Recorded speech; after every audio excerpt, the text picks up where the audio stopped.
अंजू वर्मा जी नोएडा से। राधा वल्लभ श्री हरिवंश महाराज जी, आपके चरणों में कोटि कोटि प्रणाम। महाराज जी, जीवन में दुख आया, परिस्थिति बड़ी विकट बनी तो मेरे ठाकुर जी ने मेरी गोद में भक्तमाल दे दी। मेरा तो जीवन ही बदल गया, सारे रहस्य ही के पर्दे ही खुल गए। पर एक दुविधा है, जितने भी चरित्र पढ़े अनुभव किया कि सब में संत सेवा प्रधान है, उसे किस प्रकार से करूं। भक्तों ने अपना सर्वस्व लुटा दिया संत सेवा के निमित्त। मैं किस प्रकार शहर में रहते हुए संत सेवा। हाँ, अब कलयुग है, नाम पे लगो। दो बातें हैं, साधु सेवा और नाम जप। तो कभी कोई अतिथि संत ऐसे भगवंत मिल जाए, 4 रोटी दाल सब्जी पवा दी, पैर धो लिए, वंदना कर ली, ये तो एक बाहरी संत सेवा का स्वरूप है। आंतरिक है, सब संतों की इच्छा है कि भगवान से प्रेम हो जाए, जीव का नाम से प्रेम हो जाए। यदि हम नाम जप करेंगे और भगवान का चिंतन करेंगे तो मानो सब संतों की सेवा हो गई। तो आप खूब नाम जप करो और खूब भगवान की लीला कथा श्रवण करो, और कभी ऐसा संयोग बन जाए तो संतों को भोजन पवा दो। जो हम अर्थ के लिए निषेध करते हैं कि संतों को अर्थ देने में थोड़ा सा पात्रता की जरूरत है।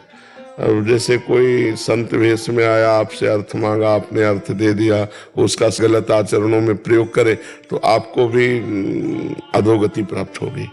भोजन पवाने में किसी का निषेध नहीं है। भोजन तो भूख के अनुसार कोई भी पाले। भोजन तो हम अगर जरूरत है तो पशु पक्षियों को भी पवा दें, किसी को भी पवा दें। इस संत वेश में कोई कहता है भूखे तो दरवाजे पे बैठा दो, भोजन पवा दो। आज का समय पूर्व के समय से थोड़ा परिवर्तित हो गया है। किसी के बाहरी परिवेश से उसकी आंतरिक स्वभाव स्थिति को तत्कालिक नहीं जाना जा सकता। आदमी को पहचानना है तो उसके पास 24 घंटा कम से कम तो रहना पड़े। तो ऐसा नहीं कि सच्चे मार्ग के पथिक नहीं है, पर बहुत कम है। आजकल इस वेश का दुरुपयोग हो रहा है, इसीलिए हम तत्काल आपको सपोर्ट नहीं दिया, क्योंकि उसके लिए फिर बहुत बड़ी क्षमता चाहिए। एक रसिक अनन्यमाल है, आप उसको भी खरीद लेना। छोटी सी पुस्तिका है, पर सिद्ध महापुरुषों के उसमें चरित्र है, प्रेमी जनों के। यही साधु सेवा की भावना से गुरु जी से आदेश लिया उन्होंने कि हम साधु सेवा करेंगे। तो उन्होंने कहा साधु सेवा है कठिन, संतों को भगवान के समान समझकर सेवन करे तब लाभ मिलेगा, कभी उनके दोष दर्शन न करे। तो उन्होंने अपने गुरु जी के वचन पकड़ लिए। एक बहुत फ्रॉड आदमी था, वो देखता था इनके घर साधु महात्मा आते रहते हो, साधु बन गए। तो वो गए उसके घर में, तो पैर धोया तो उसका यार या तो बहुत लाभ है। पैर धोए, खवाया पियाया, आराम से बैठा। अब वो कोई साधु था नहीं, फ्रॉड आदमी। तो उसकी दृष्टि ऐसी थी कि क्या ले जाऊं क्या। एक अकेला लड़का था, सोने की जंजीर, सोने के कड़े, और बड़ा घर बड़े आदमी का। तो उन्होंने विचार किया कि लड़का तो बहुत सोना चांदी सब पहने, इससे मित्रता करते हैं और इसी के आभूषण मार देते हैं। तो उसको दुलार करना बैठा, और वो संत को भगवान, कोई पर्दा नहीं, पूरा ऐसा। अब वो अवसर मिला, वो गृह का जो मालिक था किसी कार्य से बाहर गया, पत्नी घर के कार्यों में लगी रही, तो लड़के को बुलाया और आभूषण उतारने लगे तो चिल्लाया, तो गला दबा दिया, मार डाला लड़के को। वहीं एक बाक्स था, उस बाक्स में रख दिया और सोना चांदी सब लेकर के निकल पड़े। और जब निकल पड़े तो रास्ते में भगवान की लीला वो आ रहे थे। तो उनका स्वामी जी, आप अपमान हो गया क्या हमारी पत्नी के द्वारा? आप इतनी जल्दी क्यों चले आए? कोई त्रुटि हो गई क्या? सेवा में त्रुटि हो गई या आपका अपमान कर दिया? हम क्षमा चाहते हैं, आप घर लौट कर चलिए। अब वो चोर चोरी करके उनके होश उड़ गए। उनका नहीं स्वामी जी, आपको घर चलना पड़ेगा, एक बार चलिए और आप प्रसाद पाइए और फिर आप चले जाइए।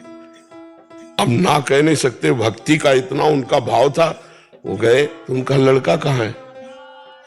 पत्नी ने कहा थोड़ी देर पहले स्वामी जी के पास ही खेल रहा था। तो उनका स्वामी जी, लड़का कहाँ है? अब वो चुप, क्योंकि तो मार डाले। कहा स्वामी जी, हम संतों को भगवान मानते हैं, आप हमारे भगवान हो, आप सत्य बोल दीजिए बिल्कुल निश्चल भाव से। इशारा किया, बॉक्स में मरा हुआ पड़ा है। कहा क्यों मारा? अगर आप हमसे प्रार्थना कर देते तो हम इससे भी ज्यादा सब कुछ दे देते। आप हमारे भगवान हो, कोई बात नहीं। ये रसिकानंदमाल में आप पढ़ना है, चरित्र है। चरण उनके लिए और जल ऐसे डाला और हे भगवान, मैं अपने गुरुदेव की आज्ञा अनुसार संतों को भगवान के समान समझता हूं। चरण धोए और चरणामृत बालक के मुख में डाला, जीवित हो गया। अब उनको लगा हमारे चरणों का बड़ा प्रताप है। पड़ोस में जाकर के उन्होंने कहा कि हम एक दिन रुकना चाहते हैं, तो वो कोई खास श्रद्धा नहीं रखते थे, पर सोचा साधु है, उनके घर में रुक के आए हैं, देखा है तो अच्छा साधु हो गया, रोक लिया। उन्होंने जबरदस्ती एक लड़के को मार डाला, ये दिखाने के लिए कि मेरे चरणों में बड़ा प्रताप है। और फिर जब कहा तो कहा मेरे चरण धो के देखो, डाल करके वो जीवित हो जाए। धो के देखे, बिल्कुल जीवित नहीं हुआ। अब चले जूता थप्पड़ उनके डंडा, तो उनका उन भगत जी को बुला दो, चरित्र है। तो बोले उन भगत जी को बुला दो। तो लोगों ने सोचा यार बुला लो, तो उनको बुलाया। उन्होंने फिर कि मैंने गुरुदेव की आज्ञा के अनुसार संतों को भगवान के समान समझा है, उसके प्रभाव से ये बालक जीवित, तत्काल बालक जीवित हो गए।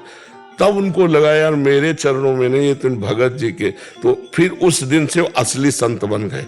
उन्होंने सब पाखंड छोड़ दिया और भगवान का भजन करने लगे।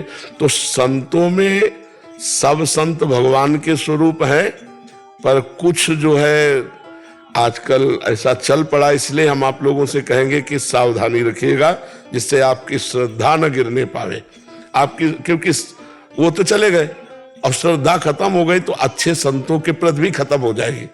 जहां अच्छे संतों से आपको लाभ मिलता और वो आपके घर भिक्षा लेते, वो आपकी अश्रद्धा हो जाएगी। तो आप संत देखते ही वो अश्रद्धा आपकी सुरक्षित बनी रहेगी। इसलिए हमें लगता है कि जो चरित्रों में श्रद्धा देखी गई है, वो अब थोड़ा सा समय के अनुसार परिवर्तन है। तो कभी कोई ऐसा परिचय का संत महापुरुष मिले तो उसकी सेवा कर दो, नहीं तो नाम जप करो, भगवान के चरित्रों को पढ़ो, भक्तों के चरित्रों को पढ़ो, इसी से भगवत प्राप्ति हो जाएगी। के बिना तो रह ही नहीं पाते हम। हाँ, भगवान का चरित्र, भक्तों के चरित्र। हरि को निज यश ते अधिक, भक्तन यश पर प्यार। भगवान को अपने चरित्र से बढ़कर भक्तों के चरित्र पसंद है। जब आप भक्ति चरित्र गाओगे तो भगवान श्रोता बन करके सुनेंगे। जी विनीत शुक्ला जी, काशी बनारस। जय जय श्री राधे। महाराज जी, आपके चरणों में कोटि कोटि प्रणाम। महाराज जी, स्वयं के जीवन में अध्यात्म मतलब काशी और महादेव, इसके अतिरिक्त और कोई भाव ही नहीं था, परंतु पिछले 3 वर्ष पूर्व अचानक मन में बार बार भाव आता है कि एक बार वृंदावन चलता हूँ। महादेव की कृपा से वृंदावन आना हुआ, बाबा आपके दर्शन हुए और जन्मों की लालसा पूरी हुई। आपके सत्संग के माध्यम से नाम की महिमा का पता चला और आपसे महादेव का नाम सांब सदाशिव मिल गया। इसी नाम को निरंतर जप करने का प्रयास करता हूँ। कुछ समय के बाद बाबा मन में एक द्वंद्व प्रारंभ हो गया कि अब काशी या वृंदावन, शिव जी या श्री जी, ये जानते हुए भी कि प्रभु एक है, फिर मन में शांति क्यों नहीं आ रही? कोई द्वंद्व नहीं होना चाहिए। आप कितने शिव उपासक हैं तो आपका हृदय जानता है। हम कट्टर शिव उपासक, कट्टर शिव उपासक, कहीं दूसरे का कहीं प्रवेश नहीं। और भगवान शिव ने ही कैसा होगा वृंदावन, ये अंदर दिया, रास दिखाई और वृंदावन का प्रेम।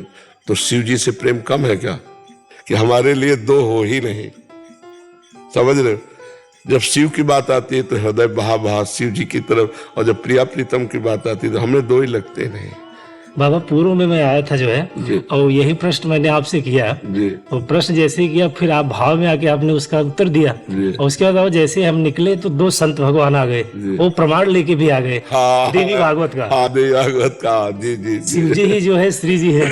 वो जब सुना तो मुझे ऐसा लगा कि जैसे महादेव कह रहे हैं कि मैं ही हूँ। हाँ बिल्कुल। उसमें 2 का भाव करो ही मत। हाँ, और जहाँ पे भेजा हूँ वहां पे बस लग जाओ। जी जी जी। तो भगवान, अब जैसे शिव तो इतना, चूंकि अब अध्यात्म रहा है ना, कोई संसारिक राग तो रहा नहीं, तो रोम रोम एकदम पुलकित हो जाता है। जैसे कोई बोले नमः पार, एकदम बिल्कुल जैसे गोता लगा देना, एकदम ऐसे एकदम हो जाता है ऐसे। अब कोई बोले राधे श्याम तो एकदम, हमें कोई अंतर नहीं है। मतलब हमारी अंदर की प्रीति में 2 है ही नहीं।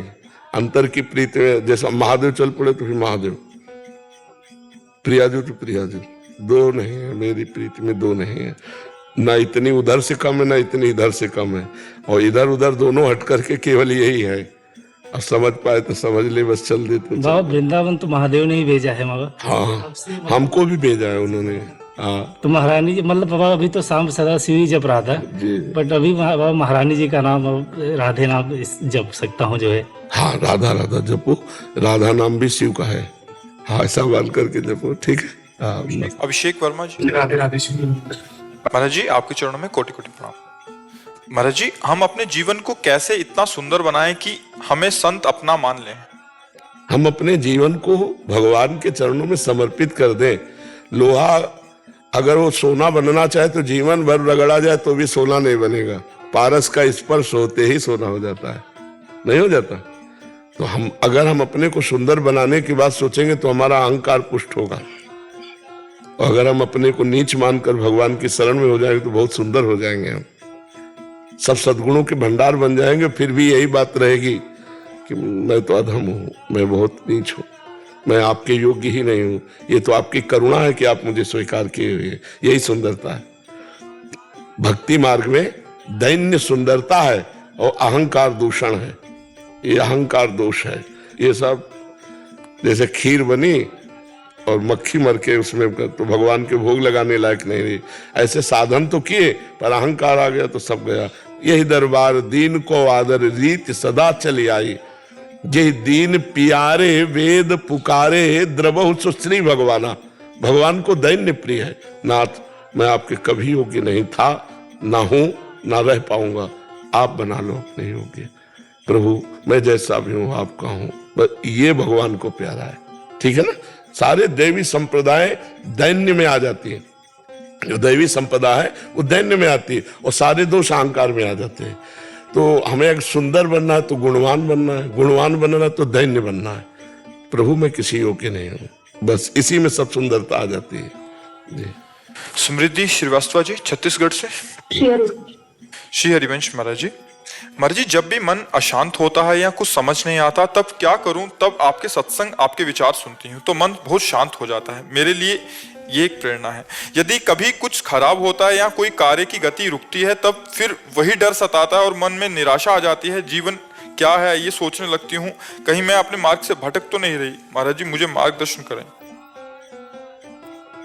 जब तक हमारा चिंतन सही नहीं होगा तब तक बात बनेगी नहीं। हमारा जगत चिंतन छूटे और भगवत चिंतन निरंतर चलने लगे और ये दीर्घ काल तक चले, फिर आप देखेंगे कि सारे प्रश्न सारे संशय खत्म हो गए। भगवत चिंतन नहीं होगा, जगत चिंतन होगा तो इसमें जगत में द्वंद्व रहता है, संशय रहता है, विपरीत भावना रहती है। भगवान में एक रस रहता है, द्वंद्व नहीं रहता, और विपरीत भावना नहीं रहती, निश्चिंतता रहती है, निशोकता रहती है, निर्भयता रहती है। हमें लगता है कि अगर आप अपने चिंतन को सुधारें तो बहुत जल्दी लाभ मिल जाएगा। भगवान का चिंतन, जैसे कथा सुनना है, नाम कीर्तन करना है, नाम जप करना है, सत्संग की बातें हमें विचार में लानी है, जो व्यवहार करना है तो सब में भगवत भाव करना है, अभी आनंद आ जाएगा।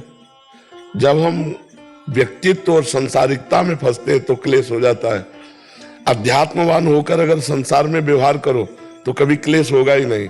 हर क्रिया को बड़े सांगोपांग से चतुरता पूर्वक निपटाने की सामर्थ्य होती है अध्यात्म में।